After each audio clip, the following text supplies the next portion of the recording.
and they will do you beautiful fabric.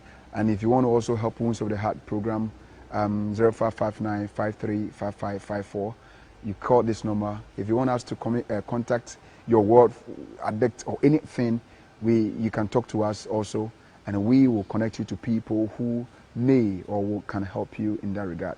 Yes, I said today I have a gentleman on studio, here at studio, and he's here to tell us something about how he was able to leave out addiction. Brahima, good evening and welcome to the program Wounds of the Heart. Good evening, Pastor. And how are we doing, Brahima? By the grace of God. All right. So since today is our first time, Brahima, can you tell my audience who Yima is? Who is Emmanuel? Oh, okay. I'm Emmanuel Yeboah, a recovering addict from multiple substance, and I also run an NGO, Recovery of Addiction Foundation, in which we help people in addiction to also recover, and also create awareness to people about the dangers involved in drug addiction, so that they will not even get themselves involved in the first place. Okay. I'm also an old student of GSTS. I'm also an old student of GSTS. GSTS, Takrady. Yes. Oh, okay. Okay. So your colleagues will be watching by now. All right. So you said you had multiple drug. You did multiple. Yes. How did it start?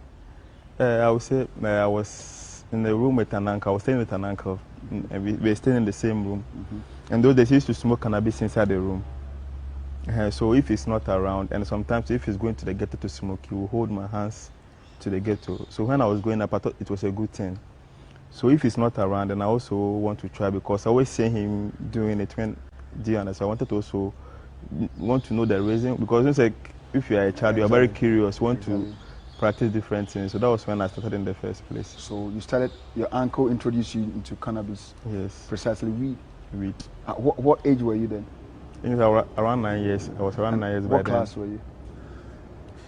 At that time, 9 years, I think I would be in class 5 or something. Yes, class 5.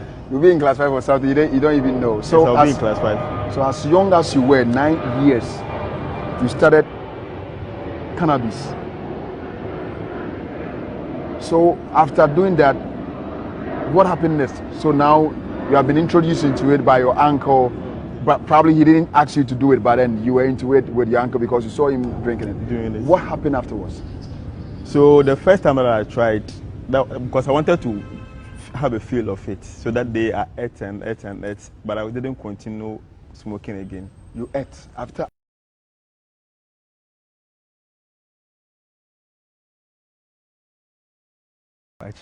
That was how I felt the first day that I tried. Oh, okay. So now in probably class 3, 4, 5, 9 years as you were, what happened afterwards? Okay, so there was this day I have this issue with my father. Like I took his bicycle with my friends. So the next morning he wanted to punish me for taking his bicycle to go and roam with my friends. So then I was like, oh, then let me go to this my uncle in the next town. The same who taught me how to smoke, you know, because so that my father would not get me, because I was very scared. So when I went to, he was by then staying with an auntie of mine in the next town. So when I went, there was nobody in their house. My auntie has gone to work, my uncle too has gone to work. So I was like, then let me pass through the window, because I was hearing a noise inside the house. And if I pass through the main door, there is a big dog there. If you enter the house, the moment he sees you, attack you. Okay. So as a child, my child was thinking, well, then let me pass through the window. If I am able to enter the house and quiet, then I'll be safe. So when I entered the house, there was nobody there. And I decided to come out. So when I wanted to come out, someone saw me. I was like, hey, small boy, why are you doing somebody's house? So this woman is my auntie. Then let me call the auntie to come, so that if she come, because you are wearing school uniform today, we don't know what is wrong. So when the woman came, the woman was like, oh, this boy, leave him. His mothers and his aunties they are all witches. Oh. Sometimes they have even sent him to come and bewitch me. That time the woman was pregnant by then. Oh. So they called my mother, including my father, and they came. My father even came there to slap me. He said I'm very stubborn, because he wanted to beat me. So the woman came, and the woman was like, then they have to carry me to a certain pastor to pray for, because she suspects my grandmother, they are all witches, so she doesn't know why I came there. So we all went to a pastor. And the pastor prayed for us. So the next time, the next day I came to our hometown, The rumor has spread the whole town. They said I'm a wizard. I can even fly to somebody's house without passing through the main door. So they became a mockery between my mates and everybody. So they started teasing me. And also I felt very, very depressed at that time. As young as you were? Yes, because the whole town, even if you're working with someone, the mother can call him, hey, this boy, be careful about him. But they say he can even enter somebody's house without knocking. So he's a wizard. He has a spirit. So instead of you use the window instead of the main gate because of the dog? Yes. And now we are a witch. I Can enter somebody's house without passing. And my mates were like, and that's why he was always be chopping first in class. Oh. So because of that, so even the school that I was attending, I became very, very depressed. So at that time, there was this philosophy that I heard that they said, if you smoke weed, witches are afraid of you. If you smoke weed, really? Okay. Witches don't like people who smoke. And at that time, there are those people who, if I get close to them, they are ready to accept me. If I go, they don't make that mockery about me. The weed guys. Yes, so I started following them. That was when I became actively in weed smoking. So that time, my choice of friends were all people who smoke. Because if I go to them, I feel very comfortable. I feel accepted. So they accepted you? Yes. Because those who are well were saying that you were a witch. That's why you're getting. So okay, then fine. Now you started with cannabis. You said you're a multi substance abuse.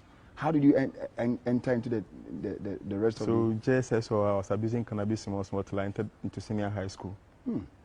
So in senior high school, that was when we used to run to the beach in Takoradi to go and smoke. And one day, the pusher that we used to buy cannabis from, yes, he gave me his weed and I felt higher than I used to be.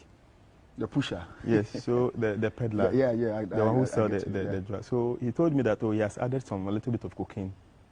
So if I want to get as high as I felt now, next time if I'm coming, I have to bring more money so that he will go and buy it. And so that was where I started taking cocaine too.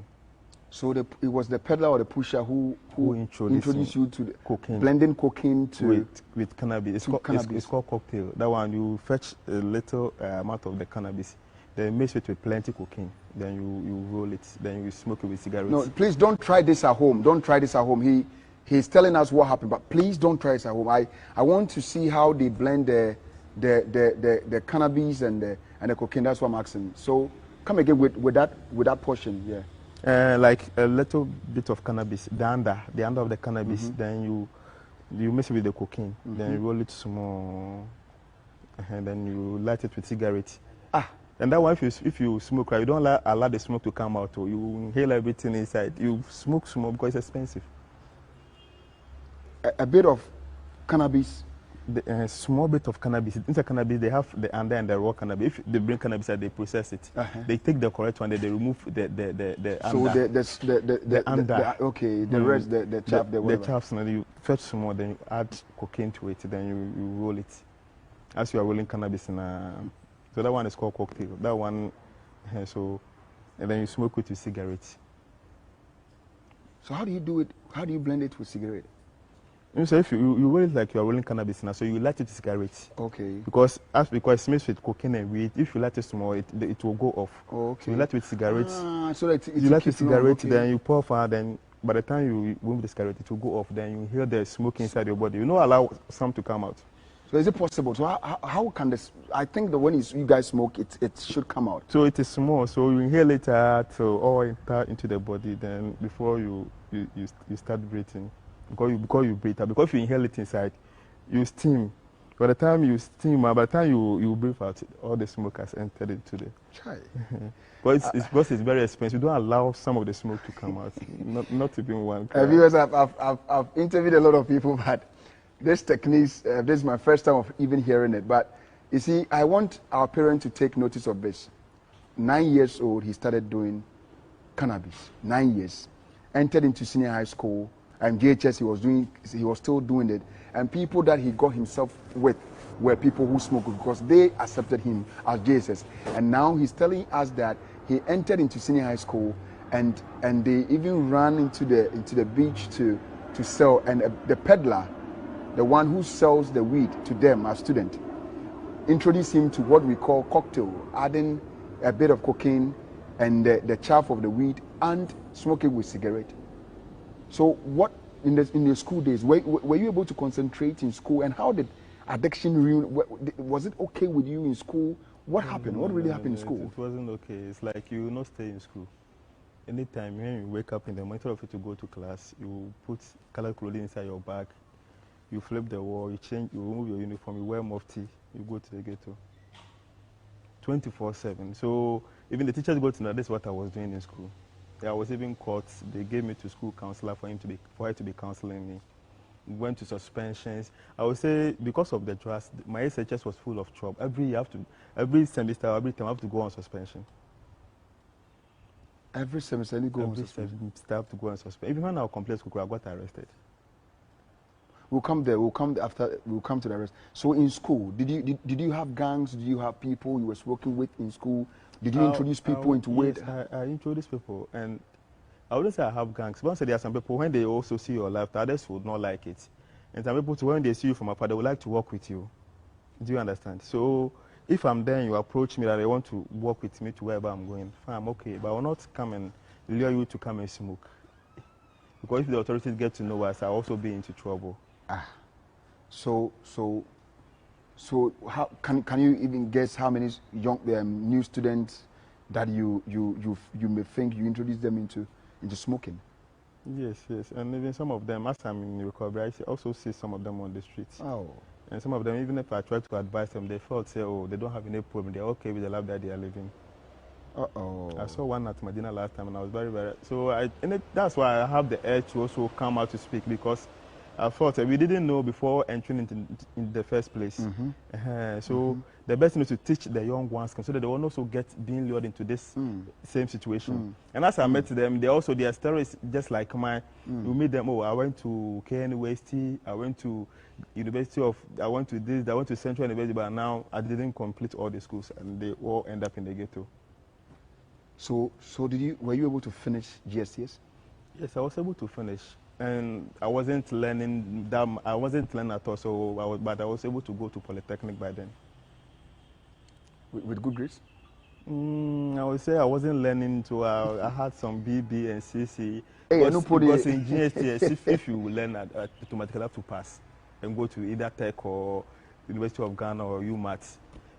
So some of us, we are not learning that much. We had BBs and our grace were able to take us to Polytechnic. I would say just by the grace of God. That is what I would say. Just by the grace of God. And naturally, I was very brilliant student, but just that we were not learning. We weren't learning. You were spending so much time in... Most of my time in the ghetto. And if you are high, how can you learn? If you even take the book, you sleep. And some people get that perception that if you smoke, you can learn. It is a lie. Say it again. I said some people have that perception that if you smoke, you can learn. It is a lie. So I have students at home who are listening with that perception. What do you tell them? I said it's a big lie. If you smoke and you take a book, if you read 1-2 verse chapter, you sleep. And whatever you are learning will not even go into your mind. As you are reading, your mind your mind will be roaming somewhere. So a bit of cocaine. Now, aside cocaine, did you smoke? Did you drink also? Because I know that. Yes, I've drank before. I've taken tramadol before. This drugs, ecstasy, Raffinol, I've taken all. We say if you are in addiction, the moment you hear, oh, this thing is higher than what this thing has, it will get you higher. Now you just jump into it. That is how addiction is. So if you see somebody who has been abusing drugs, but they don't start from cocaine, they start small, maybe some even with cigarettes, then maybe with small cannabis. And as time goes on, the cannabis will not get too high again. So you want something higher than the cannabis. Do you understand? They start mixing it with tramadol, those, and now even this kind of codeine and this Ritalin, and a whole lot. I say some people, I've been like some people have been, how should I put it? They are cooking women, their menstruation pad, and they are inhaling rub and solution and those things. So just to get high, a whole lot. Today, I'm adding a bit to what I already know, and people I bring them here. It is something else, but I know that my interest is where introducing new students into the thing, because at the end of the day, yes, your children are in school and you think all is well, but if we don't learn some of these things and educate them before entering into senior high school, mostly will turn up doing this thing, as my brother is saying.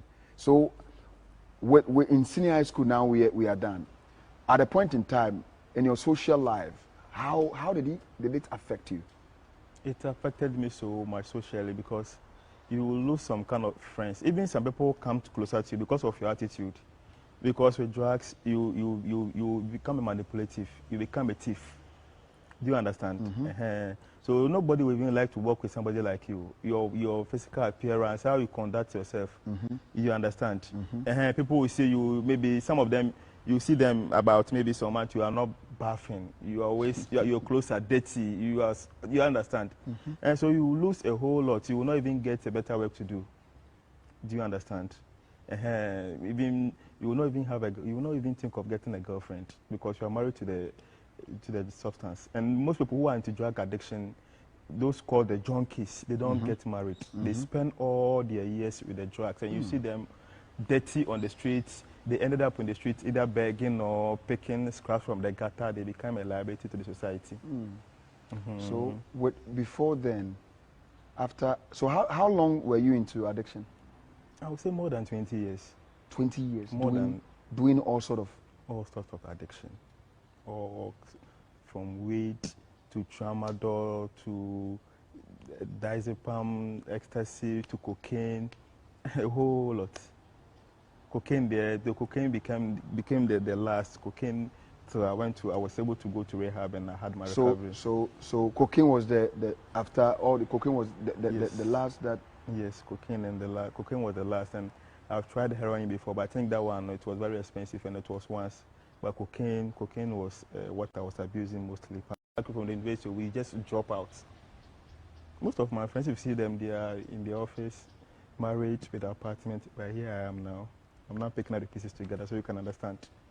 You waste a whole lot of years. So if I did not be the grace of God, that I'm able to admit that I have this man problem now, so then let me ask for help. There are some people in it who doesn't know that they have a problem with addiction.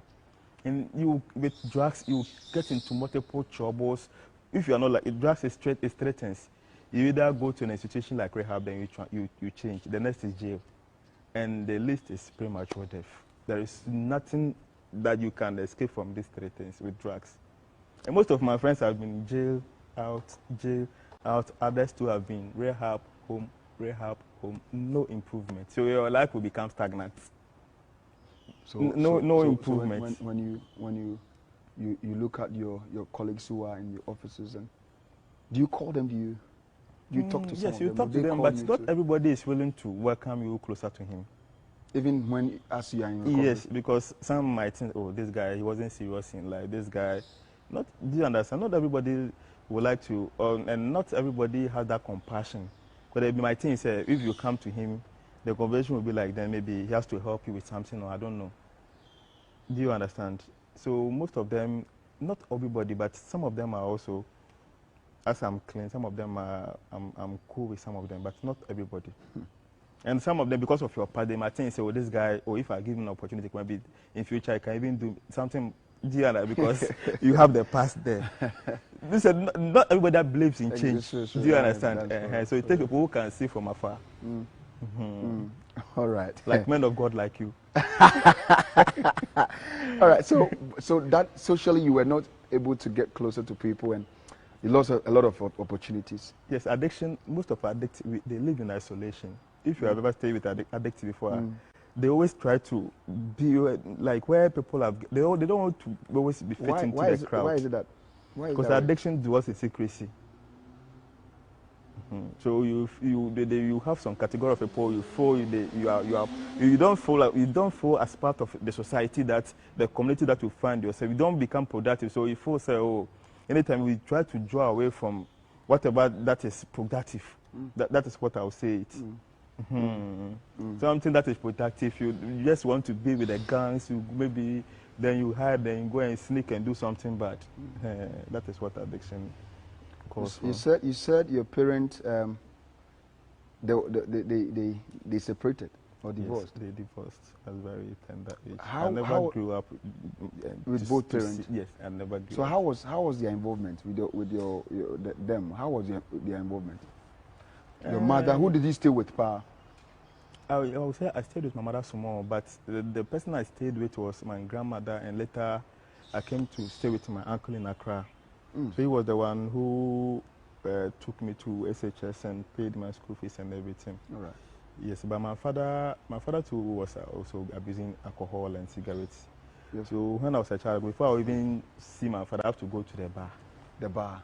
So the causes, the risk factors that we say genetical predisposition is real sometimes. It is very, very real, because some of the parents might be in the house and they will be smoking, their children are watching. You see, the children are like, they don't follow what you tell, they follow what you do. You do, yeah, exactly. Exactly. So you can't be misbehaving and tell the children to live right, and they will listen. They will always try to do the same thing as you are doing. So if you are doing something and you are kids, you have to be very, very careful. Parents, this is a caution for all of us. Whatever you do is what our kids watch, and this is real. That's why your little one could pick up a mobile phone and start talking as you do. You didn't teach him or her how to talk on phone, but when they pick our mobile phones, they talk as if they have business with somebody on the phone. Yeah, we are hearing the story of our brother as to how Bercy he was able to engage himself in addiction. 20 years is not a joke. 20 years is not a joke in his life. 9 years he started. That is what I wanted us to take note on. 9 years he started smoking, and I think that he has lost a lot of opportunities, and his friends, as it stands now, some accept him, some also, well, they try to ignore him because of his past. But so what happened? Why the turning point? At a point, I felt no, because initially we didn't know this is where this thing is going to lead us to. And with cocaine, when it is out of the system, the withdrawal you go through, sometimes you have to go and steal. Sometimes so tell us practically, tell us about your withdrawal stages. So we are now doing the turning point. When you wanted to say no, if I want to stop, you are there, you see body pains all over. Sometimes you cannot even wake up and walk. Like I said, we are sitting here, I'll be wearing like jackets, like 3, but still I'll still be feeling cold. It's like they have put inside the deep freezer. Withdrawal. So your body, because the cocaine there's heat inside, so as it's out of the system, you feel very, very cold. Instead that you'll be shaking. But the moment you get a substance, you become okay. So your withdrawal was sometimes cold, like cold. It's like you get rheumatism. Hey. So that is what pushed them to always go and chase for the drug, because the withdrawal is very painful. That's what pushed you. It pushed everybody. You can't. You become sleepless. You become restless. Do you understand? Yes. You feel uneasy, nausea, everything, body pains.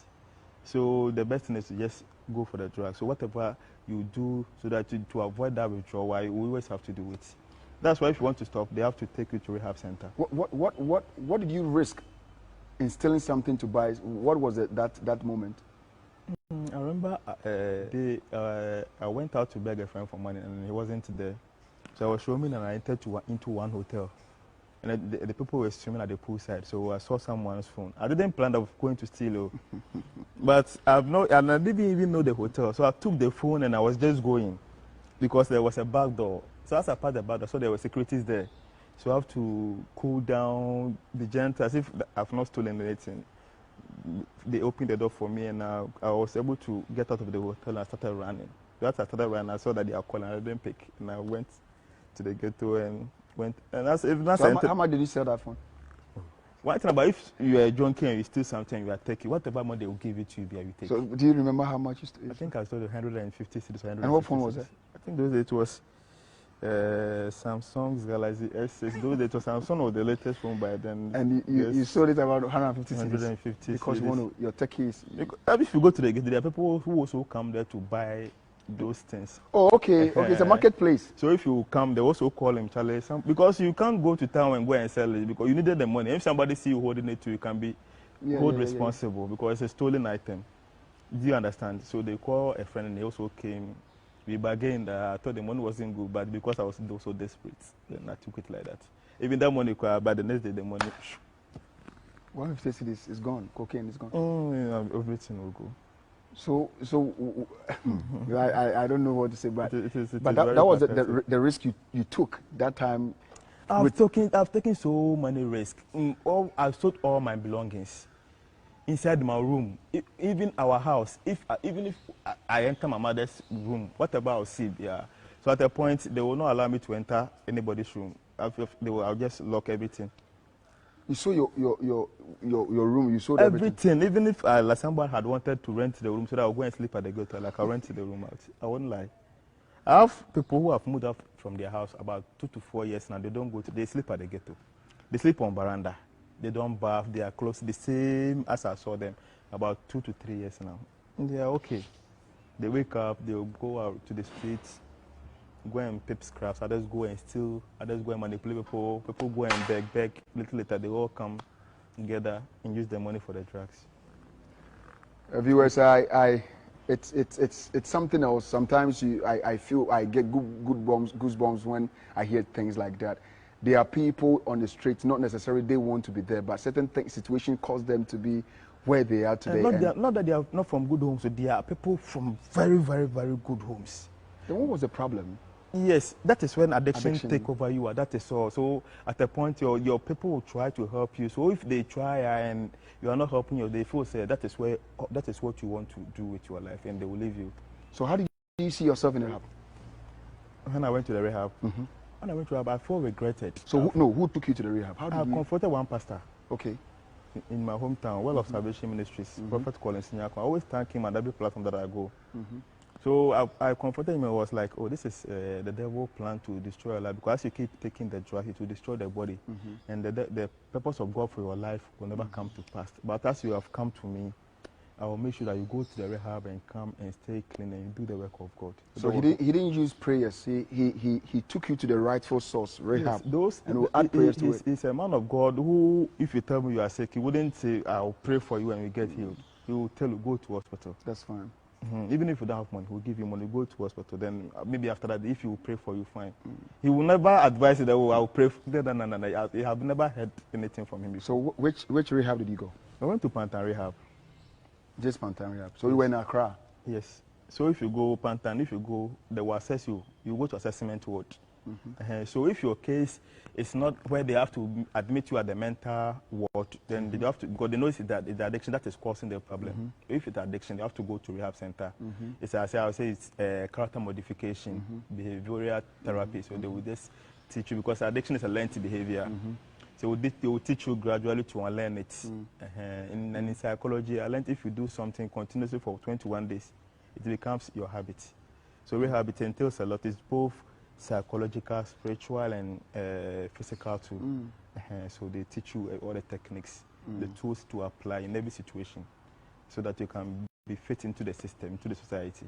All right. So now we're going to talk about the story at when he went to Pantan Rehab.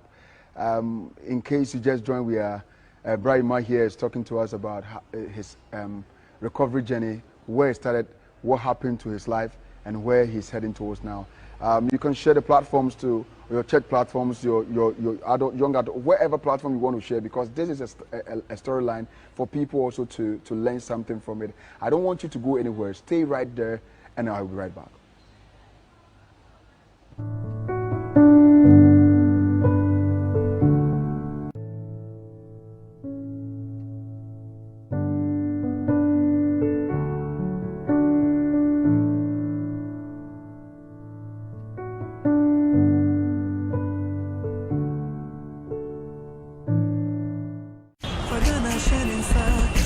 One night only, the city will converge at the National Theatre as United in Praise presents the Acapella Festival. Why don't you get up and give the Lord a shout of praise? Yes, brace for a swell musical experience on Saturday, December 31st, as Ghana's hottest acapella groups usher us into 2023 in style. On stage, Black Capella, The Manifest, Vocal Part, Note 6, K3M, New Era, Soul Street, with a special appearance from Pestak Briggs, Gifty Dia, Mark Enim, and Perez Music. Tickets are selling now for a cool 70 Ghana Cedis single and 150 Ghana Cedis VIP. Or you can go for 300 Ghana Cedis for the family of 5. Dial star 928 star 529 hash to purchase your tickets. Get ready for the Acapella Festival live at the National Theatre. Don't forget, the date is Saturday, 31st December. The gate opens at 5 p.m. sharp. The Acapella Festival is proudly endorsed by Beyond the Return and supported by Charterhouse, Events Dome, Midima Fuheba Clinic, Meridian Ghana Conference. This event is powered by United in Praise.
This. Why did I? Do you understand? Because at that time the drug is out of the system, and when you are being controlled by the drugs.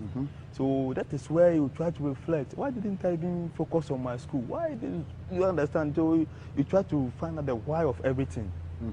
So that's where the counselors also motivates you and encourages that, oh, all hope is not lost. If you are willing to and you change, God also create opportunities for you. They will encourage you. They'll, that is. So how many months in the rehab? I spent, I think, 3 months. Yes, 3 months. You met friends. Yes, you meet friends and you see people whose condition are even worse than yours. You see people from very rich background, and you see people from. So you see a category of people. You see people who are even being brought from outside and they are there. So at the point where did you see somebody who comparing yourself to the person in terms of your substance abuse, that his was way. Yes, and what I can see was people who not that, like you see that it's all about how you are how cooperative you are. Do you understand? Some people they're not cooperative. Like you'll be there, you see that you just be laughing. Maybe as we are here, you see that involuntary, you just be laughing. You see that no, this person something is wrong somewhere, and the parent will come and sit down and cry.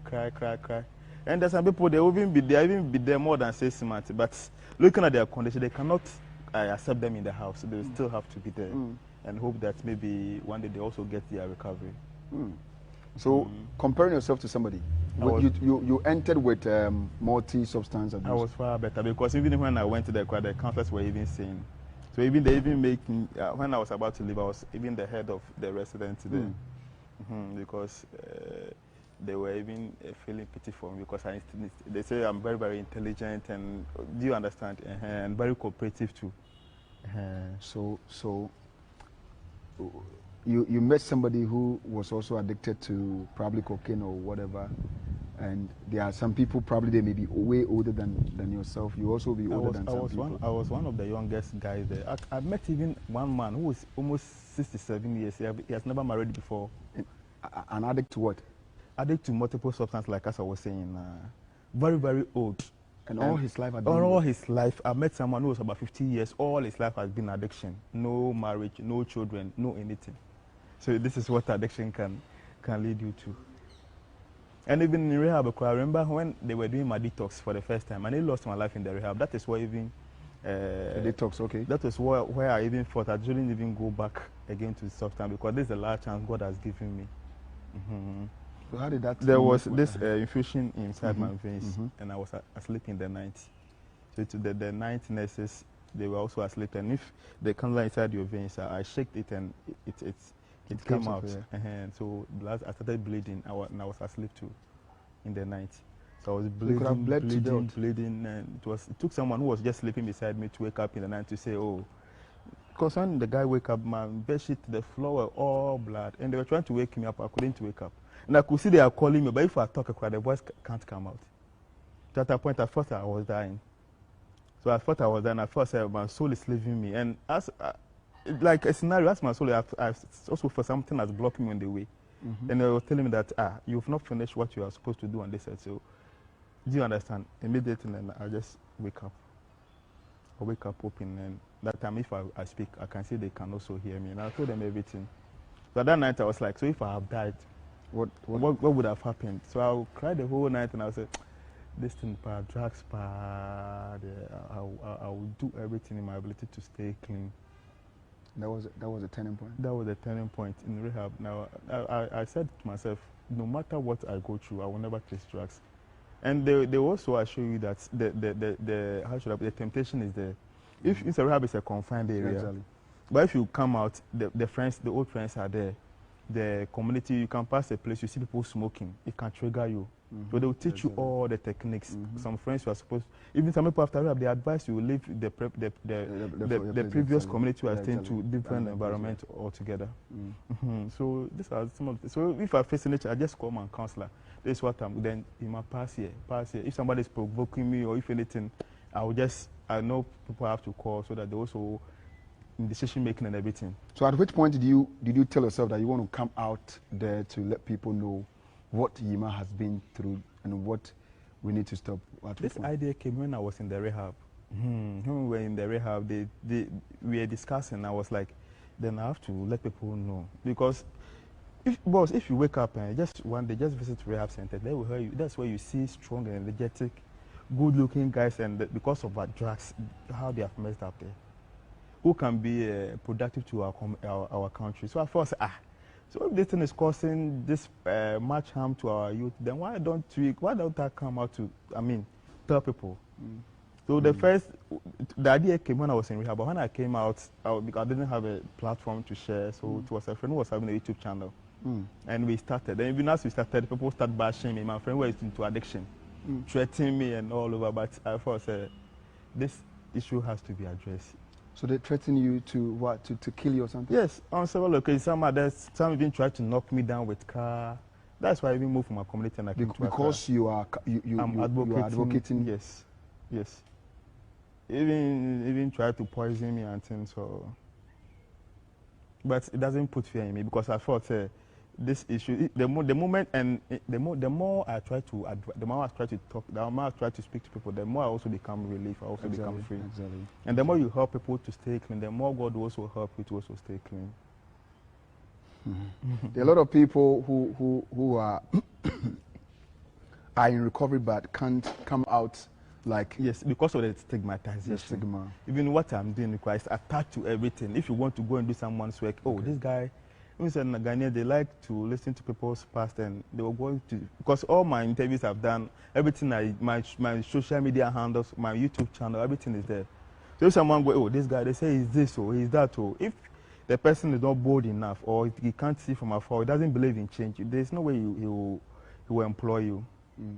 Do you understand? So now what does Yuma do? Oh, now I would say I'm a driver by now. And you have a car or something? I don't have a car, I just have the license. But basically what I do is just to help addicts recover as at now. So now you talk to people? I talk to people, and I've worked at Compassion Rehab Center too before, but I'm no longer working there. So you've worked with Compassion Rehab Center too before. Okay. But so currently, as you speak to me now and my audience are watching, what do you do? See, I was in Sunyani currently, and I came to Accra recently. Even with that, I have to call an old student of mine, also attended GSC as a pastor. And he has also been in addiction before. The church is Jowood Bridge of Hope Ministries at Wager. So I called him and he was like, then if you are going through all this stigmatization in your community, in your hometown, then I think you can come and stay with me here at the church premises so that we know how best God can also help you. So as I came here, I'm still looking for a job. You're still looking for a job. Okay. But what motivates me more is just to help people recover. I think that is my calling. So that is what motivates me. So that's why you've started with my recovery. NGO, my foundation. What is the name again? Recovery Over Addiction Foundation. Recovery Over Addiction Foundation. And Emmanuel definitely will need help for financial support, for all those things, because there are a lot of people like you after coming out and they don't get. I get calls on daily basis, tests. If one girl last time made an audio, he's crying out. His brother is the only brother of the house, and because of that, he didn't come out. They don't know where he is, and every day the mother has been crying. He wants his brother back. Calls upon calls upon calls, and like I said, I do everything by myself. So I do what I can. You can do. And also, even if you want to ask for help from others, they promise to help you, but the help doesn't come again. All right. So viewers, this is Emmanuel Yeboah, a recovery addict in recovery. So he's clean. Addiction, they don't know we have quit. We are in recovery because we don't want to say that for them to feel as if they are borrowed. They can take yes, off you. Recovery. Every day, you recover till the day you die. To the day you die. Yes. That's why the oldest. I think the oldest person in recovery in Ghana is Dr. Amegashi. Amegashi, I know him. 36 years now in recovery. He has been on my program before. So now I don't know whatever, but I think that if you want to help him, you can contact me for us to help him. As he has started also helping others. Sometimes it's difficult. Some of us, we know how difficult it is when we need to help someone somewhere to make calls, even data or credit or call credit or something of that sort. But I know that God will definitely touch your heart for us to help our brother so that he can get the necessary fund and on the support. License without car. If you also have a car that you think that you can help him put something on food on his table. School tour. Recently, I was invited to come to Accra Academy to come and have a talk with the students, but because of I wasn't stable with my environment and God will make a way. Tools I need because I wanted to have a projection PowerPoint seminar. Yeah. And at that time I wasn't even having a laptop, so I have to postpone it. Don't worry, that time will come. The time will come for. But hey, it's still not too late for us to help our brother if there can be. You can always as you call us to connect you to people who are in need. You can as well connect us to people like Emmanuel to also support his ministry as he wants to also advocate and help young people who are in addict, especially with our secondary school students who are currently struggling with addiction and can't stop. He also helps people, families with their wards. That is what he does, and I think that he coming here wouldn't be something, but I'm sure God really wants you to also help our brother to be able to help others overcome addiction, to be in recovery. And it's a wonderful, your foundation is help. What? Recovery Over Addiction Foundation. Recovery Over Addiction on Facebook Foundation. Yes, I have counselors, I have psychologists. Okay. So if the problem is an extreme, that we have to even refer to my rehab center. Okay. I will know the best place we can also send. Connecting. You must place your contact online. We are on Facebook, we are on Instagram, and on YouTube to have my personal YouTube channel. Okay. So Recovery Over Addiction Foundation on Facebook, Instagram, and YouTube. Okay. And my number is 055 7260438. Take your time, Yima. Tubase. Please again. 055 7260438. 055 72 604 38. Again. 055 72 604 38. It's on WhatsApp too. It's on WhatsApp too. So that's, you must contact if you want to help him. If you have a ward or a cousin, nephew, niece who is addicted to anything, please, you can also call him or call me so that at least we can also connect you to a place that your ward would also be well. Before I sign out, I have the long-awaited program that will hit our screens and that the biggest auditorium I can say, National Theatre, on 31st day of December, to usher ourselves into the new year.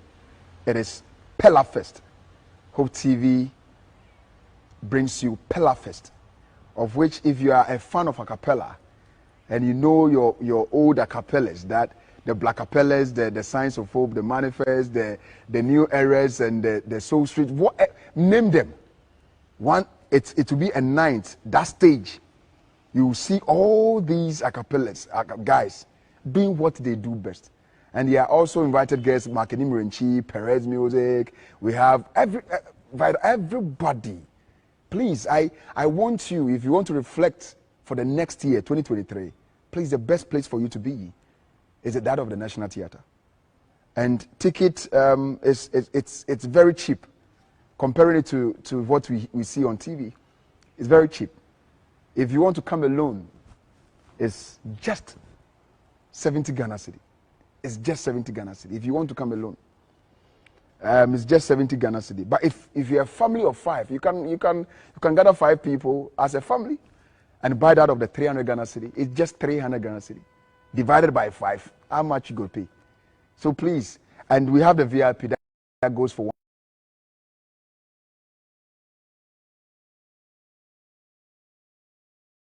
that night. To usher yourself in 2023 will never be in vain. Trust me, because some of us, we know what we are saying. So if you really want to enjoy the latter part of 2022, to enter yourself so beautifully into 2023, then the best place for you to be is the National Theatre.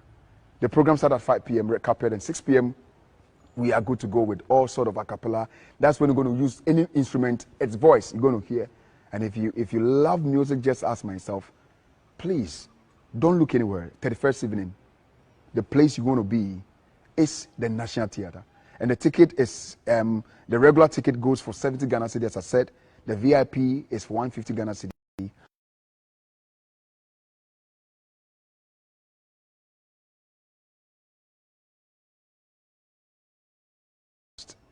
It's coming your way on 31st day of December 2022 at the National Theatre of Ghana. Please don't hesitate to grab your ticket because we still have some in stock. If a Sanjawa or Hobetro, so please just let's grab our ticket. Ima, your final word. My final word, I would like to thank Prophet Collins Nyakon, Well of Salvation Administration. He was the one who was able to send me to rehab for me to transform. And my pastor in Accra here to Jowood Bridge of Hope, Pastor Godfrey Ajay, and also to my support persons who have been supportive since I got clean. And my advice to the youth too is drugs is the only thing that can make the ambitious person lose focus in life. So, and it is one of the tools the devil is also using to destroy our generation now. So no matter how the situation is, the best thing is to turn to God, not to drugs. Turn to God, not to drugs. And if you want to support my foundations too, you can also call. So 25th to 31st in the morning will be on Valley View, the Pathfinder Campori. It's big.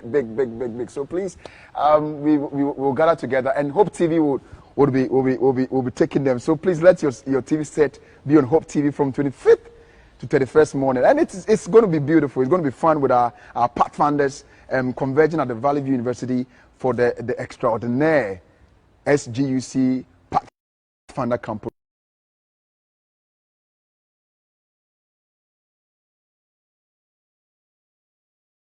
Please, this period addiction begins. This period, a lot of people go back into addiction. But I don't want you to. That's why Yima today has shared his testimony. And next week, Wednesday, we're going to tell you how best you'll be able to overcome.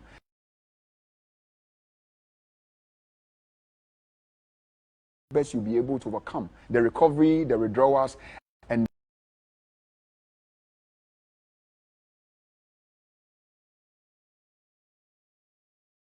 week Wednesday as we come your airwaves with yet another intriguing story and topic about how to quit addiction, to be in recovery with all those steps.